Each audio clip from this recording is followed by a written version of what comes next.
Y la reflexión comienza con lo que dice el Evangelio de Juan capítulo 1, el verso 6.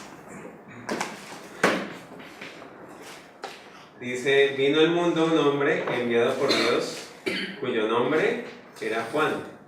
Verso 7 dice: este vino como testigo para testificar de la luz, a fin de que todos creyeran por medio de él. Este por medio de él, está hablando, o él, es Juan. Estamos hablando de Juan Bautista. Dice la palabra que vino al mundo un hombre enviado por Dios. Era Juan, que vino como testigo. ¿Para qué? Para testificar de la luz, a fin de que todos creyeran por medio de él.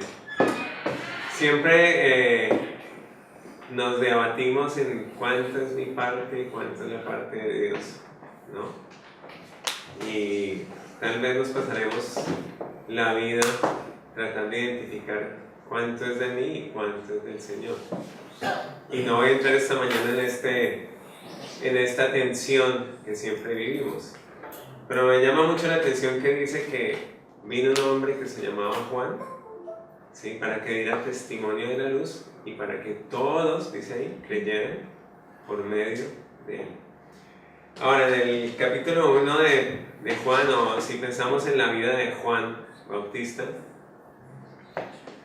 podemos recordar que vinieron judíos a preguntarle quién era él, ¿cierto? Si él era el Mesías, si era el profeta. Pero Juan se presentó como dijo el profeta Isaías, la voz de uno que clama en el desierto: preparad sendas para el Señor. Juan testificaba de Jesús. Juan fue el que dijo: este es el Cordero de Dios que quita el pecado del mundo. Y Juan pues venía para hacer testimonio de la luz. Ahora, dice ahí ese verso que todos, para que todos creyeran en él. Y hay un ejemplo muy interesante, que también en Juan capítulo 1, que nos habla justamente de esta manera de cómo Juan daba testimonio. Y vamos a ir más adelante al verso.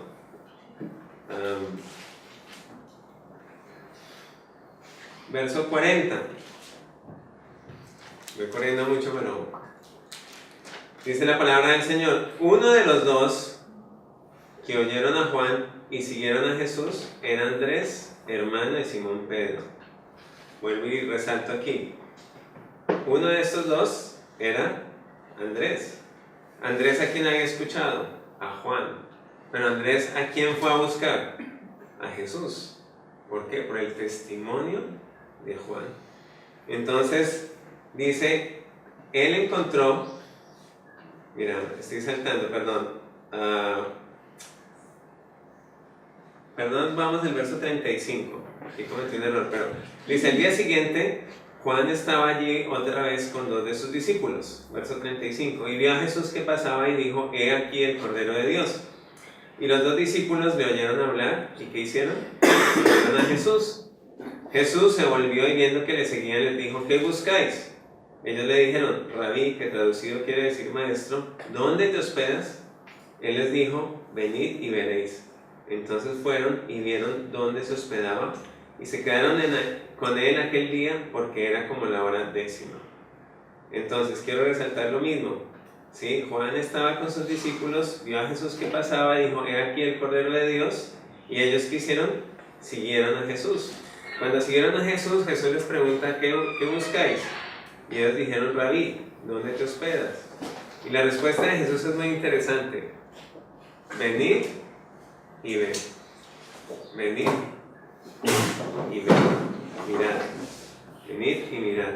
Dice que se quedaron con Jesús porque era tarde, así que ellos vinieron y vieron dónde se hospedaba Jesús. Se quedaron con Jesús. Y esa es la invitación que el Señor nos hace, y es cada día que vayamos a Él y que veamos, que moremos con Él, así como estos dos discípulos. Ahora sí dice: uno de los dos que oyeron a Juan y siguieron a Jesús era Andrés, hermano de Simón Pedro, ¿sí? Y él encontró a Simón y le dijo, ¿qué fue lo que le dijo? Hemos hallado al Mesías. ¿En qué momento se lo dice?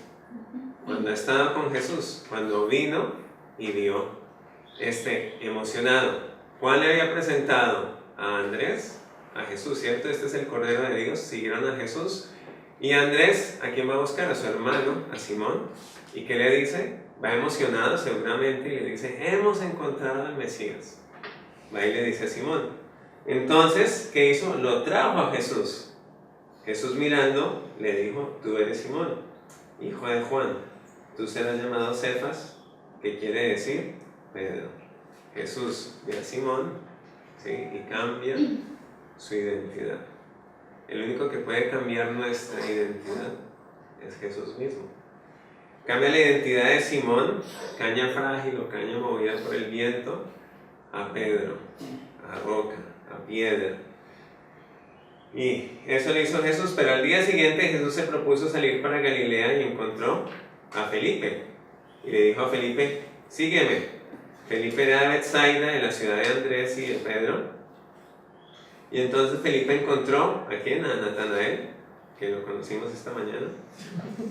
Y le dijo, hemos hallado a aquel de quien escribió Moisés en la ley, y también los profetas, a Jesús de Nazaret, el hijo de José. Es decir, al día siguiente Jesús ve a Felipe, llama a Felipe, y Felipe va y busca a Natanael, seguramente igualmente emocionado como Andrés buscó a su hermano Simón. Y le dice, hemos hallado a aquel de quien escribió Moisés en la ley, y también los profetas, a Jesús de Nazaret, hijo de José. Pero la reacción de Natanael es interesante. Natanael le dice, ¿puede algo bueno salir de Nazaret? ¿Sí? Natanael no está muy convencido. Pero la respuesta de Felipe es, ven y ve. ¿Sí? Entonces dice la palabra que Jesús vio venir a Natanael y dijo de él, he aquí un verdadero israelita en quien no hay engaño. Natanael le dijo, ¿cómo es que me conoces? Jesús le respondió, antes de que Felipe te llamara, cuando estabas debajo de la higuera te vi. Ahora, ¿qué fue lo que vio Jesús? El texto no lo dice, ¿sí? El hecho es que Jesús dice de Natanael que él es un verdadero israelita. ¿Y qué podría estar haciendo un verdadero israelita en esa época?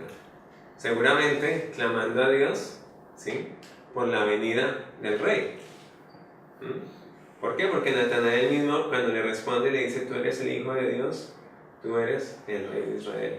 Es muy posible, ¿sí?, el texto no lo dice, pero es muy posible que Jesús vio a Natanael bajo la higuera, posiblemente no tanto comiendo higos, sino que vio a Natanael clamando a Dios a solas. Algo importante de la oración es cuando la hacemos a solas, ¿no? En mi vida personal, un buen termómetro para saber qué tan auténtico y genuino soy es cuánto soy capaz de estar a solas y clamar a Dios. Y Natanael seguramente estaba clamando a Dios, ¿sí?, por esta venida de este rey, de este Mesías esperado que les libraría de la opresión de los romanos. Jesús ve a Natanael y lo declara, ¿no? Este es un verdadero israelita. ¿Por qué? Porque te vi cuando estabas bajo la higuera. Entonces la reacción de Natanael es, Rabí, tú eres el Hijo de Dios, tú eres el Rey de Israel. Y Jesús le da una promesa muy interesante. Respondió Jesús y le dijo, porque te dije que te vi debajo de la higuera, ¿crees? Cosas mayores que estas verás.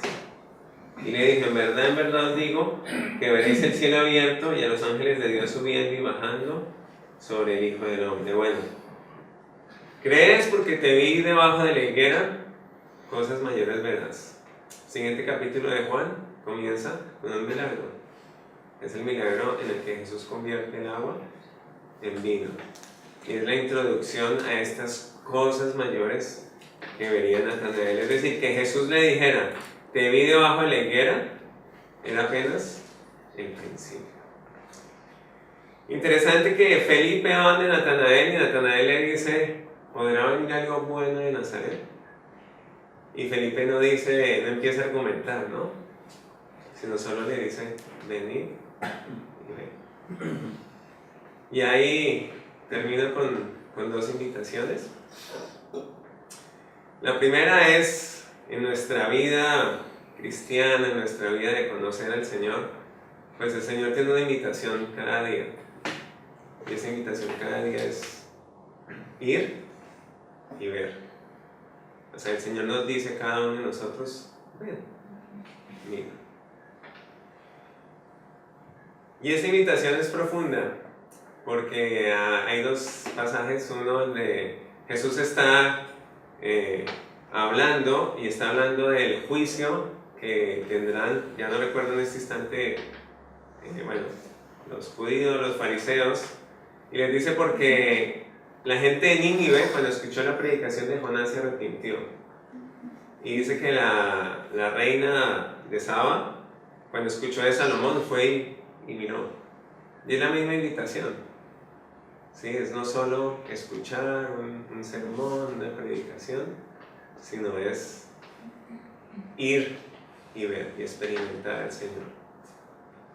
Así que la invitación mía para vosotros esta mañana es que digáis como Job, ¿no? De oídas te había oído, pero ahora mis ojos te ven. Venid y ved. Y la segunda invitación es que seguramente en el camino nosotros lo vivimos, lo experimentamos no sé cuántas veces, y seguramente vosotros lo habéis experimentado. Es que mucha gente dirá, podrá venir algo bueno de Nazaret, ¿no? De, qué sé yo, de esos sudacos. Aquí hay sudacos, me imagino. ¿Podrá venir algo bueno de esos sudacos? Aquí no. ¿Podrá venir algo bueno de esos evangélicos? ¿Sí? ¿Y qué podemos decir? Venid, ven. Sí, yo no puedo mostrar otra cosa que aquel con quien he estado, con quien he conocido, porque tanto Andrés como Felipe llegaron emocionados y felices porque se habían encontrado a Jesús. La palabra que utilizan en el griego es eureka, muy famosa en nuestro castellano. Lo encontré, hemos encontrado a Jesús. Ellos se encuentran con Jesús y luego, fervientes de este encuentro, van y llaman a otros para que conozcan a Jesús. Entonces las dos invitaciones las reitero. Uno, el maestro, Señor, ¿dónde moras? ¿Dónde estás? Y Jesús que nos dice, venid y ved. Y la segunda invitación, pues está ir donde otros y, a pesar de sus argumentos y conceptos, ideas y la cuestión cultural, decirle, venid y ved. Porque al final el que se revela a ellos es el Señor. Juan vino como testimonio de la luz. Nosotros somos testimonio de esta luz. Amén.